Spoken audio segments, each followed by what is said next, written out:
Like if PJ's Wanna gonna let start just flow? slandering like Joe Random, it's like I'm not gonna slander. He's average, man.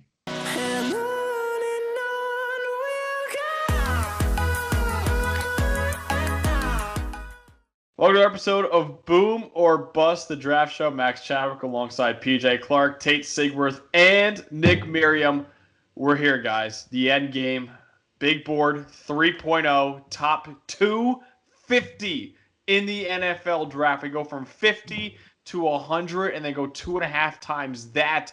Top 250 players in the 2021 NFL draft. The final big board that we will be putting out this year. There are so many freaking prospects, and my God, it took forever to get through all of them, but we got through all of them. So we're going to break it down again. How we're going to do it is underrated, overrated, best not on the 250, which there are so many players, so we missed some of them apparently too. Yeah, so, you're just seeing the 250 flash across your screen right now, and I'm sorry. Like it's a lot of people. It's a monster. It's a just monster. pause, look for your favorite player, yell at us in the comments, the usual, that kind of stuff. You might not find them later. Yeah, you might not. It's a maze. it's honestly a maze. There's so many. I promise you, like they're on there somewhere. So, yeah, they're probably Take our on word there. for it. Somewhere. Please follow if you want to see the graphics on Twitter, Instagram, TikTok, whatever, at Boom or Bust Draft. Please like and subscribe to the channel. We know the draft's coming up soon, but we're not going away after the draft is over because 2022 is quickly approaching. We're after 2022. Yes, 2022 big board. Cannot wait. Booth, baby.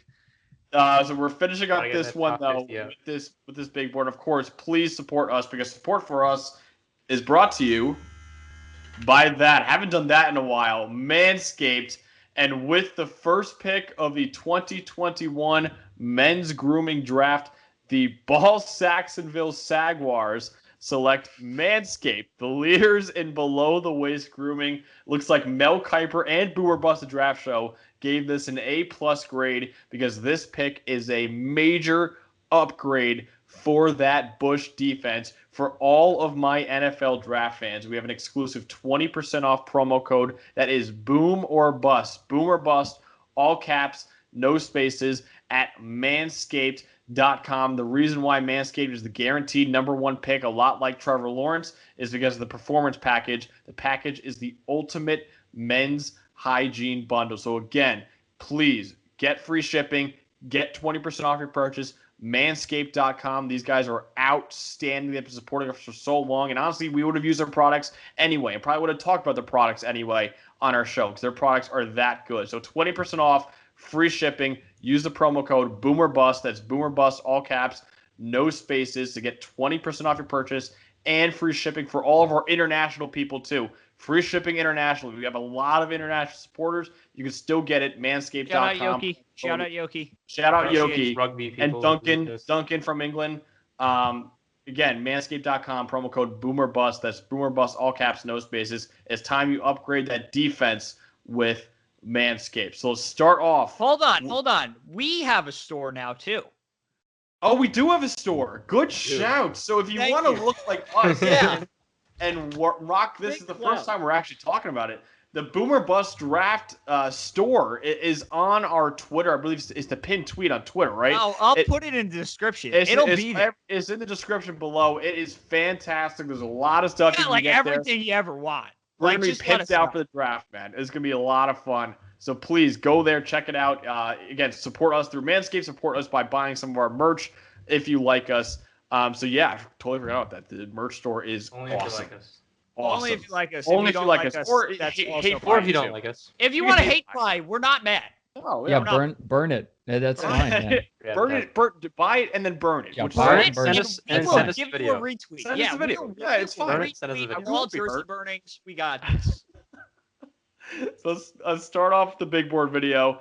The most underrated prospect on the big board. So, of course, you guys know. So this is a top 250. We all ranked and then averaged them out. So this is what all of us collectively had together. But obviously, we have our gripes with it. So, PJ, start us off. Who is the most underrated player on this big board? Yeah, so this is a guy that really only I like, clearly. The rest of you... Actually, Tate, Tate had him high enough for my liking. At least Tate had him in like the 5th round. I'm going DAYO ODEYINGBO from Vanderbilt. Vanderbilt's edge. He's edge 17 on the board. He's edge 10 for me. So this is a big guy, 6'6", 265. When you think Vanderbilt football, you don't necessarily think, oh my God, NFL athletes. Oh my God, NFL draft picks. But DAYO ODEYINGBO had 3 years of good production. Not great. It's just he showed flashes. He's athletic. He's a big guy again, 6'6". He's long.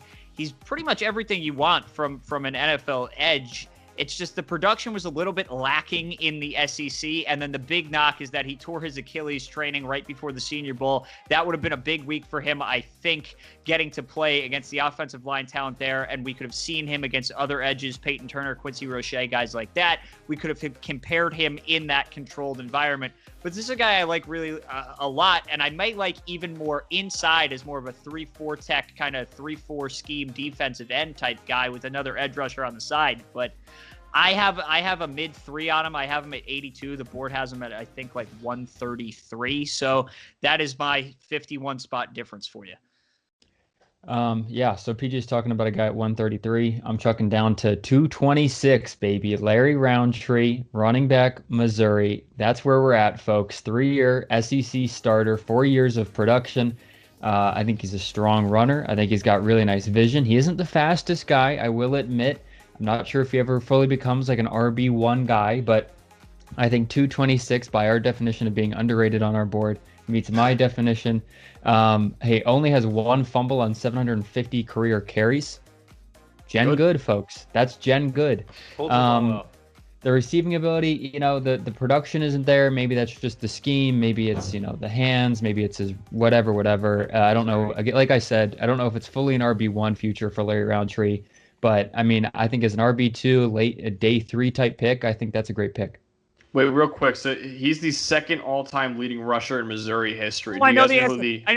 PJ, it's unbelievable. Jet legend Brad Smith, baby. Unreal. I saw that on Twitter today. That is unbelievable that Brad Smith is the all-time leading rusher in Missouri. That's dope.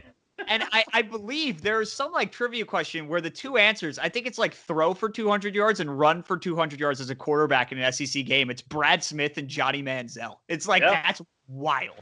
2 pinnacles of the NFL right there. Yeah, I mean, that's where the league started and ended. All right, well, so this guy got ranked 175 on our board. I had him as 110, early 4th. That was kind of like a safe ranking, but apparently the rest of us think he's a 6th rounder. KARY VINCENT Jr., interesting guy, smaller slot corner, good speed, ran the 4.3s, opted out this year, didn't really get to watch him play, but he was a big part of that LSU defense that won a national title 2 years ago. And although he saw his coverage grades drop over the course of his time that he was at LSU, he is rangy, has excellent ball skills. He can jump out of the gym. He's really good in trail and also keeping things in front of him. I think he could play free safety, played a mixture of man and zone concepts at LSU. He struggled when he was facing some complexity like double moves and stuff like that, and size is an issue. He's definitely smaller. He gets physically overpowered at times. I don't think you're going to be lining this guy up against tight ends, even if he is a slot corner type. But I think he showed enough in terms of on-ball coverage ability and in trail that I would take this guy in the 4th round still. Opt-out concerns a lot of teams, so I don't know if that will hurt his stock, but I think there's a lot there in terms of ball skills that gives him. I mean, you're always looking for coverage pieces. And here's a guy who's at least played man, zone, slot, a little bit outside, and free safety, and has shown he can play the ball. And I think that's just valuable to be able to say he has a little bit of everything there, even if he is a smaller player. So I'm going to stay on that corner train, actually, and go with a guy that quite literally nobody's talking about it, and probably not a lot of people know he's going to be a 6th rounder, 7th rounder maybe. And some of you ranked him higher than that, and I appreciate that from you. I have him as a day 2 pick. That is ZECH McPHEARSON from Texas Tech. So where did he go to college before that, Max? He went to Penn State. Homer. I'm just saying. Homer. This is not a homer pick. I got accused this before. This is not a homer pick. So we love PFF. 4th highest coverage grade this season belonged to ZECH McPHEARSON. He's outstanding at Texas Tech, lockdown corner. He's 5'11", 195, really long arms too. Can play in the slot. He played a lot in the slot for Texas Tech. Can play out wide too at corner. Really versatile. He's a really good tackler. as well. Only had 3 missed tackles on 57 attempts in 2020. Again, like I mentioned, 4th highest coverage grade in the country. And then also, he went out at his pro day and put up a score of 9.56 relative athletic score, which basically means he scored the 95.6 percentile for all corners. So this is a guy that literally nobody's talking about. I know he's going to go in the 6th or 7th round, but I think this guy is criminally underrated. And like I said, I've got a day 2 grade on him. So slip it over from underrated to overrated. Tate, who is the most overrated player on this big board? Oh, okay. Sorry. So I don't like how Max has framed this because I would just prepare the tomatoes to come hurling at me if I answered this question simply. I think I don't know. I just think the hype amongst the group, maybe we need to slow down the train on Milton Williams. Okay. Yes, tomatoes, they could come. He's interior defensive lineman, Louisiana Tech. His flashes are like ridiculous. The athleticism, the speed, like it's all there in the flashes, but it's just like the long-term piece. We haven't seen it all the way, and we've casted, stones against other interior defensive linemen for a similar thing. He's also only 280 pounds. We're slandering Darius Stills for being 280 pounds. Hello, Milton Williams. You're also 280 pounds. He is a former basketball player. I mean, that's just a thing that, NFL announcers are going to just mention for the next, 5-10 years, and you're just going to have to live with it. But, it's the level of competition for me. It's, he's only 280 pounds. He has an 18% missed tackle percentage. I mean, Max or PJ has him up at like 50. No, not me. 58, I'm Max? with you here, buddy. 58. Not me. 58. Yeah, He's a freak. I know. I just like to say I have Darius Stills high. I don't care about the size, so that's just consistency at least, But Nick, you're with me, right? I'm Milton Williams. It's you. Yeah, I like Milton Williams. He's a freak. He runs a 4.6 and he plays defensive tackle. That's ridiculous. I like that. Are we sure about? I enjoy 50? that. I'm down at Yes. 120. Are we sure about 50, Max? I'm very much sure on that. He was also dominant in Louisiana Tech. I know I get the competition concerns, but again, he's a freak athlete, and he was really, really good at Louisiana Tech. So that's why he bumped up a lot on my board. A lot. He's D tackle 4 right now for me. The gang is snorting something from Milton Williams, and I'm not sure I'm quite on that train yet. Whatever they got in Louisiana Tech, I don't know. Okay, so I'm gonna take that baton, and I know I'm on a big island here, and this is a guy who we have talked about. I actually believe he has come up in every single big board video for some reason. So. And he just keeps getting bounced around. I am the low man by like a wide margin on Quincy Roche. He's the Kellen Mond of edge rushers. It's just, I think that's an insult to Kellen Mond, because I think Kellen Mond has Quincy Roche. I think Kellen Mond has like at least upside, and I see it. Whoa. Quincy Roche is good right now. Upside in Kellen Mond? Quincy Roche is good right now. Production, kid. And that's it. Quincy Roche is he's painfully average. He's a painfully average, and I said this. If we could just input what I said in the edge rusher video to what I'm saying here, he is painfully average. He is average athleticism. He was average in terms of production this year. He wasn't great. I don't know about that. He was not. The tape, nothing jumps off, and maybe this is because he had Jalen Phillips next to him this whole time, and Jalen Phillips completely ran circles around him this year. But he's average. He doesn't have a versatility of moves. This is a guy that relies a lot on his first step. I have him at 99. He's 54 on the board. I'd take him in the 3rd round. He's going to be a situational pass rusher. I don't think this is a guy that is a big, high upside edge. He is what he is. He's old. He's a 5th-year senior. He's fine. He's fine. Quincy Roche is fine. There it is. And everybody else just wants to be all over him. He's fine. It's either age or size with PJ, and there we go. Age Quincy is the thing with Quincy Roche. Is fine. He's also look fine. at Rashad Weaver, age with PJ. Rashad Weaver is also fine, but he's better than Quincy Roche is. I don't know about that. I think Roche's got the technique. I think he's powerful. I think you dock him for being a worse athlete. Yes, than he good actually first step. is. That's what I said. He relies on it too Well, much. that's the what I like. secondary moves don't really exist. You actually had a really good pro day. And I think of the edge players, he's most set up. I mean, not everyone runs this scheme, but I think he's the best set up of the edges that I would take day 2 to play stand up as a 3-4 outside linebacker. I agree. I like Quincy Roche. I don't not like him. I have him in the 3rd round. Everybody else has him in round 2. He produced. Like, he was like, he dominated at Temple, and then he came to Miami. We're like, all right, we'll see. And he still was really good. So, and then... Again, the sum up of Quincy Roche for me is painfully average, which there's nothing wrong with that. Well, not average production. Not average UDFA, PJ said it. Quincy Roche, UDFA. Undrafted free agent Quincy Roche, PJ Clark. We need good NFL players. I don't think Quincy Roche is ever great. That's it. That's it. Fair. Where are we going with this video? I don't know.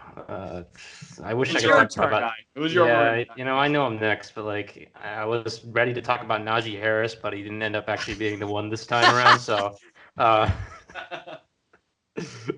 tall running back's bad. Anyways, Kelvin Joseph, he's 97 on our board, and I know there's been this. You are gonna get killed for this. Yeah, the tomatoes are coming. People are really like Kelvin Joseph, like really.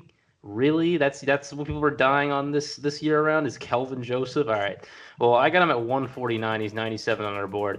Young cornerback, average size, athletic traits are also average. None of that stands out. Really had a not great freshman year and then improved as a sophomore. I'll give him that. He had some good games. And he's declaring a bit early. I think he should go back. I think if he went back, he'd maybe be a first-round prospect in the future. Inconsistent in coverage, scored fine, but he had games where he was fantastic. Alabama game was great. And then he had games like Vanderbilt where he's getting it's Vanderbilt. He's getting torched left and right. Makes no sense.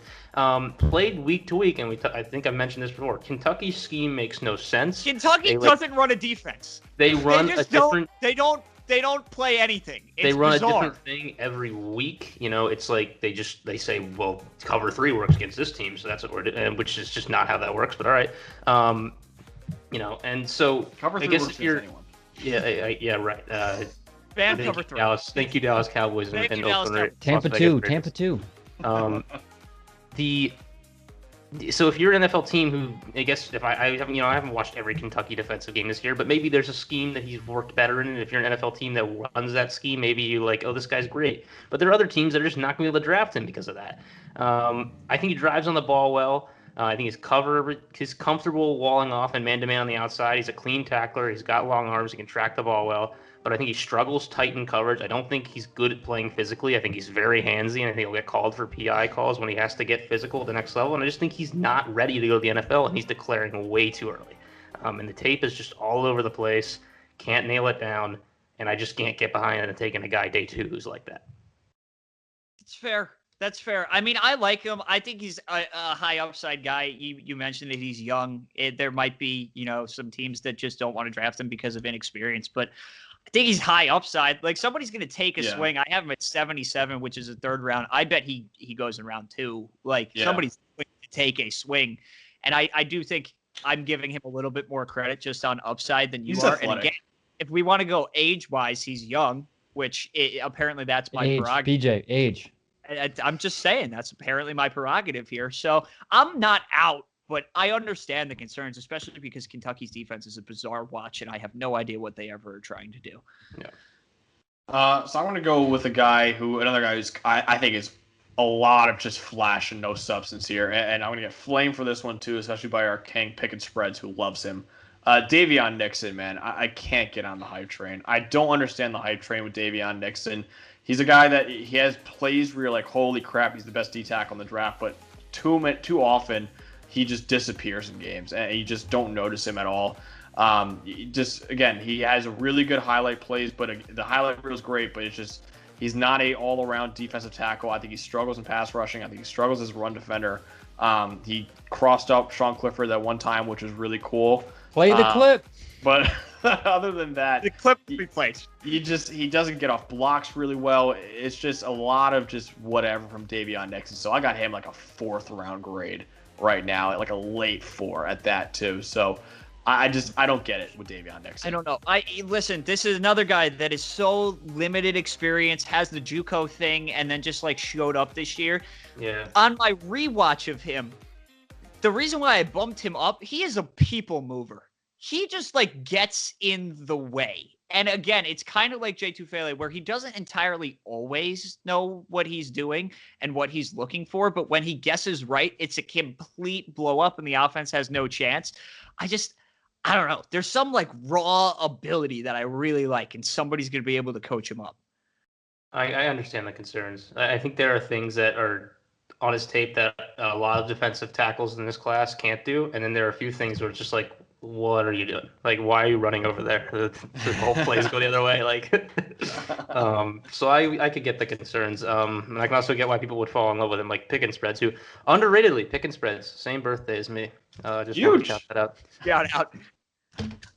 Happy early birthday. Was it May 9th? May what again? May 14th. We're getting 14th. ready. Big birthday, 21. It's coming up. All right. Let's go. Let's go. Let's go. Big one. Okay, so let's finish it off. So again, we have 250 players, so it's tough talking about guys that aren't on our big board. But Nick, start us off. Who is the best guy that's not in our top 250? The guy I got was Brady White. I have a 6th round grade on Brady White, and he just happens to be my highest guy who's not on the board. He gets the ball out quick. He makes reads. Good enough size and athleticism. I think he's a good touch passer. He's got a hitch in his throwing motion, which is, never good. And he also played versus low competition level.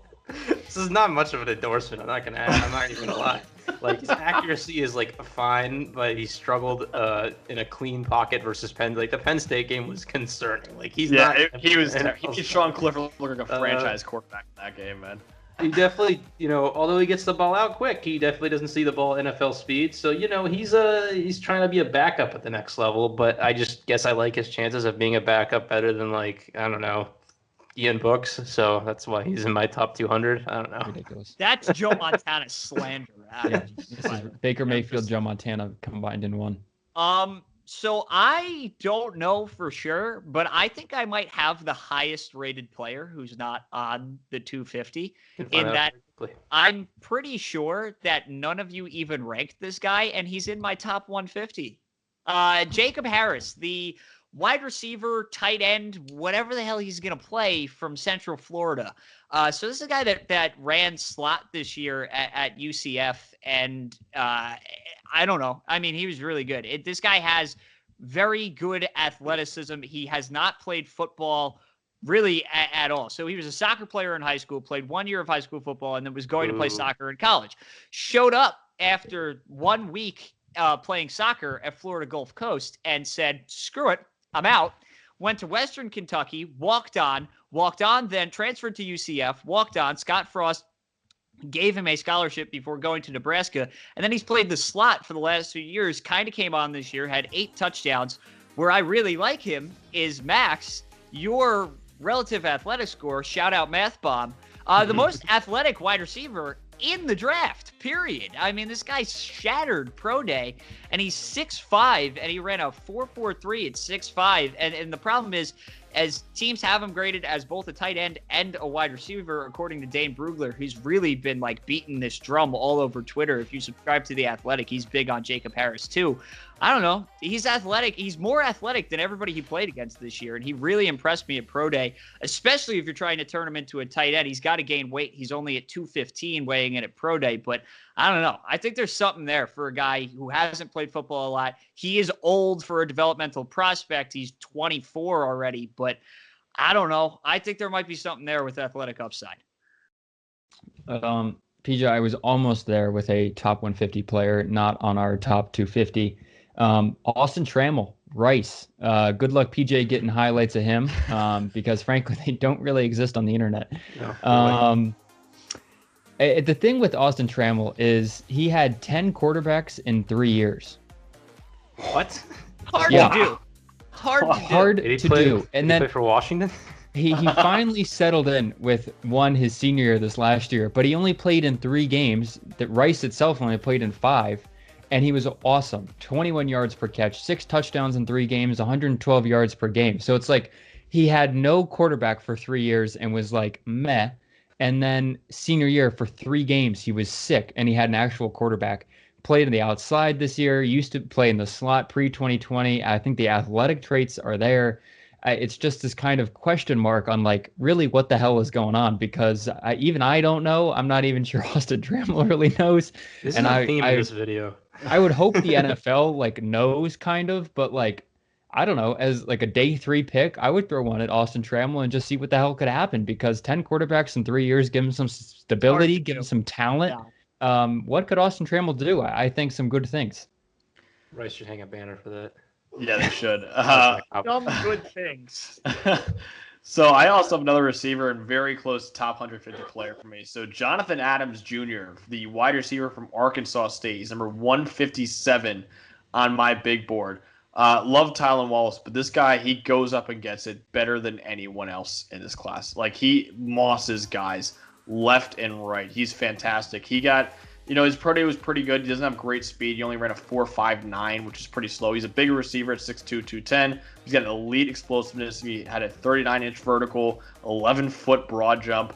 And his 10-yard split actually was really good at 1.56. So it's a guy who's got really, really good burst. Again, he produced a lot at Arkansas State, which, again, not saying much. But you get him in a vertical route tree, I think he could be really, really good, very powerful receiver. And, again, he goes up and gets it better than anybody else I've seen in this class. So Jonathan Adams Jr., the receiver from Arkansas State, I think is being a little bit underrated right now. But that's our big board 3.0. That's not the only content we'll have on the big board. Of course, we're going to do another video later on this week about the big board and some newcomers in our top 10 positionally. But this people, you are getting Greg Newsome content. I tried, and it worked. I swear you're getting. He's in there. He's in there. He'll be coming. Right, PJ. We got it. It'll be coming. So again, please let us know who you think is rated way too high, who you think is rated way too low, and who you agree with us in our big boards. Let us know in the comments below. Again, please follow our Twitter, Instagram, TikTok at Boom or Bust Draft, and please go to Manscaped and use the promo code BOOMERBUST. That's BOOMERBUST, all caps, no spaces, for 20% off your purchase and free shipping. And check out the merch store as well. And get some stuff. We're in the end game now, folks. We're in the end game. We're in the end game, baby. I cannot wait. So for PJ Clark, Tate Sigworth, and Nick Merriam, I'm Max Chadwick. Have a great night.